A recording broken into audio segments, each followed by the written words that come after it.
ప్రభువారు నోరు తెరవలేదు. ఎవరికైనా ఆయన అన్యాయం చేశాడా?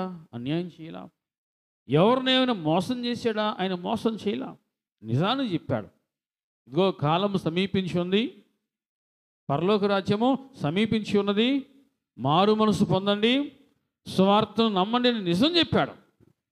నిన్ను రక్షించడం కోసమే, నరకం నుంచి తప్పించడం కోసమే ఆయన ఉన్నది ఉన్నట్టుగా చెప్పాడు, కానీ లేనిది చెప్పలా. ఆయన నిన్ను మతం మారమని ఎప్పుడు చెప్పలా. నిజం చెప్పినందుకు నిజాన్ని బతకనీయకూడదు, నిజాన్ని సజీవ సమాధి చేయాలి అనేటువంటిది ఈ లోకం. నిజాన్ని సజీవ సమాధి చేసేయాలి అనేటువంటిది ఈ లోకం. కానీ విత్తనాన్ని ఇప్పుడు దేవుని బిడ్డరా, నేలలో నువ్వు నేలలో పడేసిన, నేలలో నువ్వు కాలు తొక్కినా సరే అది మొలకెత్తిదిగా అది చావడం. ఇప్పుడు దేవుని బిడ్డరా, ఇక్కడ మనం చూస్తూ ఉన్నాం.